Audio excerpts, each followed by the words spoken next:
Terima kasih Anda masih bersama dengan kami. Bagi Anda yang baru saja bergabung, kami hadirkan kembali 3 berita utama hari ini. Jelang Idul Adha, sejumlah peternak sapi di Musuk Boyolali memasok sapi kurban premium dengan harga hingga di atas 100 juta rupiah per ekor. Warga Purbalingga geger, makam seorang mahasiswi dibongkar orang tak dikenal. Mengaku sebagai seorang pengusaha, seorang warga Jawa Timur menipu korbannya di Sragen dan beberapa daerah di Jawa Timur melalui grup media sosial Facebook hingga merugi ratusan juta rupiah.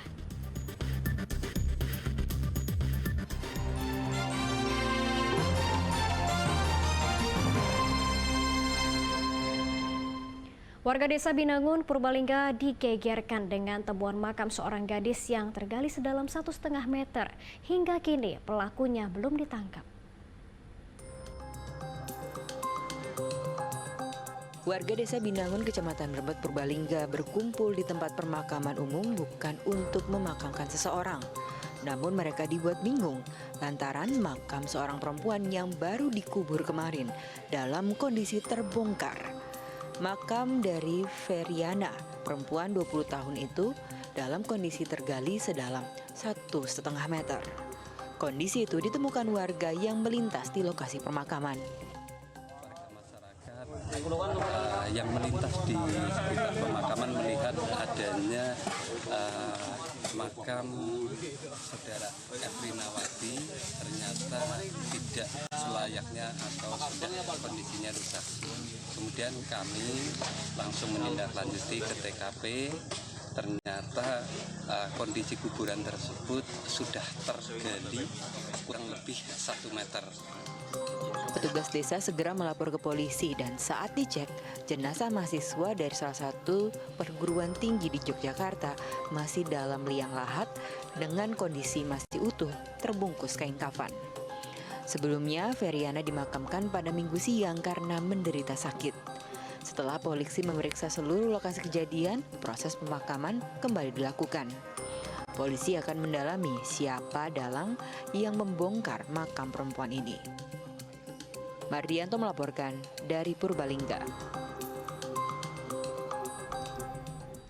3 kurir narkoba ditangkap di 3 lokasi berbeda di Kota Semarang. Salah satu kurir mengaku dijanjikan uang senilai 20 juta rupiah untuk mengambil sabu-sabu seberat 2 kg di kawasan industri Candi, Kota Semarang.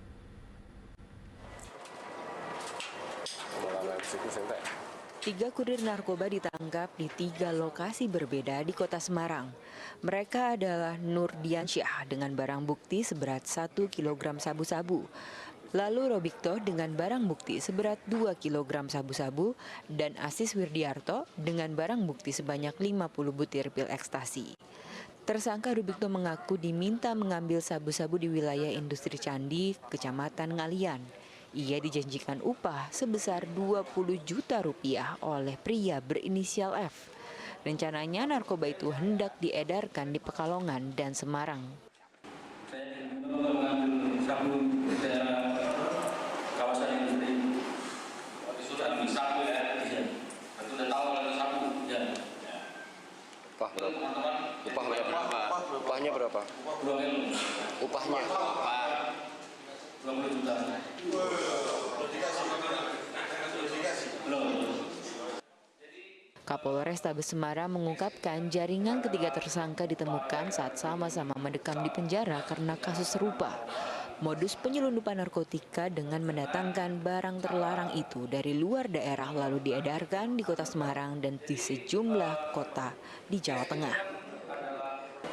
Jejaring di atas mereka itu adalah misalnya dari saudara Asis menyampaikan itu teman yang bersangkutan ketika sama-sama menjalani proses pidana dalam kasus yang sama.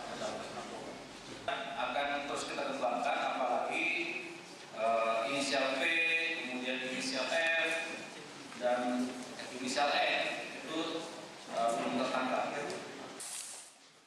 Polisi akan memburu 3 pelaku yang menjadi bandar dari ketiga kurir tersebut. Kini ketiga kurir narkoba menjalani proses hukuman dengan ancaman 12 tahun penjara hingga hukuman mati. Agus Hermanto melaporkan dari Kota Semarang. Warga Sidoarjo, Jawa Timur ditangkap karena menipu korbannya warga Sragen melalui media sosial. Tersangka menipu korban dengan mengaku sebagai pengusaha jual beli palet kayu.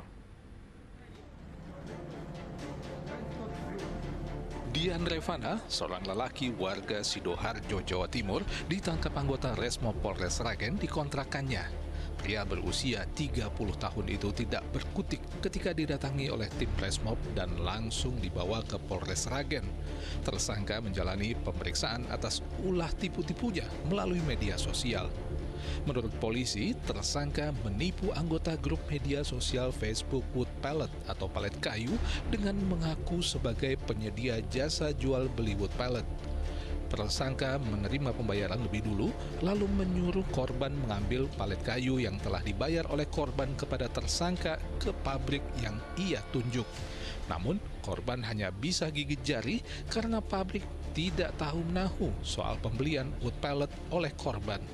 Selain satu korban di Sragen, tersangka juga ternyata telah menipu beberapa orang korban di Yogyakarta dan Jawa Timur dengan total kerugian korban mencapai lebih dari 100 juta rupiah. Antara korban dan pelaku ini saling mengenal di grup Facebook jual beli wood pallet Indonesia sebagai jasa jual beli wood pallet. Atas petunjuk pelaku, korban disuruh ke suatu pabrik untuk mengambil palet yang telah dilakukan transaksi tersebut. Setibanya di pabrik, korban akan mengambil palet, namun demikian dari pabrik tidak mungkin karena transaksi belum dilakukan. Ternyata terdapat beberapa korban di wilayah hukum Polres lain, di antaranya di wilayah hukum Yogyakarta, ada Malang, dan Jawa Timur lainnya. Jumlah keseluruhan gabungan dari berbagai korban, kerugian korban semuanya seluruhnya sekitar 125. Tersangka nekat melakukan tindak kejahatan karena kepepet kebutuhan ekonomi. Korban yang ia sasar biasanya orang yang telah ia kenal lebih dari 1 tahun di grup Facebook tersebut. Kepepet? Iya, nggak ada. Apa itu kok 1 kali 2 kali? Lebih dari 1 kali 2 kali mata pencarian. Iya, dan soalnya kerja mata pencarian saya. Kapok enggak ya? Kapok enggak? Kapok dan. Kok yang dicari korbannya luar kota? Soalnya sudah kenal 2 tahun. Sudah kenalan dulu sebelumnya 2 tahun. Iya. Yang lain? Yang lain 1 tahun. Atas perbuatannya, tersangka telah ditahan di Polres Sragen dan dijerat pasal 378 KUHP tentang penipuan dengan ancaman hukuman 4 tahun penjara. Erik Prasetyo melaporkan dari Sragen. Puluhan bus di terminal resmi hingga Bayangan di Jawa Tengah dicek kondisi kelaikannya. Tak hanya kendaraannya, awak armada dari sopir dan kernet juga dicek kesehatan. Hasilnya ditemukan sejumlah bus yang tidak dalam kondisi laik, bahkan beberapa sopir mengalami darah tinggi atau hipertensi. Bertempat di Terminal Bayangan Banyumani, Kota Semarang, petugas memeriksa kondisi kendaraan mulai dari bus antar kota, antar provinsi, travel, dan angkutan umum. Pengecekan meliputi kelengkapan surat kendaraan hingga kondisi fisik kendaraan seperti lampu sen, klakson, wiper, dan alat pemecah bus dalam kondisi darurat. Dari hasil pengecekan ini ditemukan bus dengan lampu sen yang tidak menyala. Selain memeriksa kendaraan, sopir dan kernet bus juga diperiksa kesehatannya mulai dari mengukur tekanan darah hingga tes urin. Hal ini untuk memastikan kondisi supir dan kernet dalam kondisi prima saat bekerja, serta angkutan yang juga laik dalam beroperasi mengantarkan penumpang.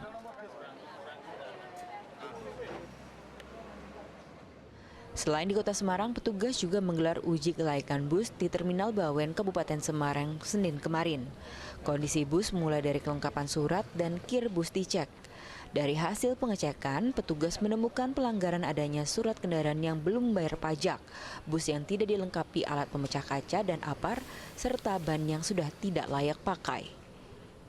Petugas akhirnya menyangsi awak bus tersebut. Kendaraan-kendaraan yang tidak tidak taat pajak maupun yang ada pelanggaran yang khususnya tidak begitu fatal, untuk yang kendaraan tidak pajak kita untuk tidak tilang. Sedangkan sopir-sopir kita lihat juga kegiatan meliputi dari tes gula maupun dari bensin.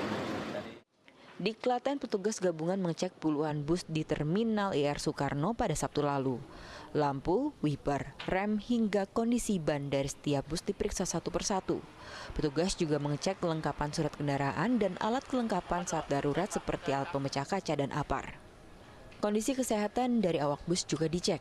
Dari hasil tes kesehatan 50 supir, 2 diantaranya mengalami darah tinggi atau hipertensi. Keduanya diminta untuk istirahat dan diganti dengan pengemudi bus lain. Pengecekan kelaikan bus di sejumlah daerah di Jawa Tengah ini merespon kecelakaan bus pariwisata yang membawa siswa SMK di Subang. Kecelakaan itu mengakibatkan 11 orang hilang nyawa. Tim Liputan laporkan.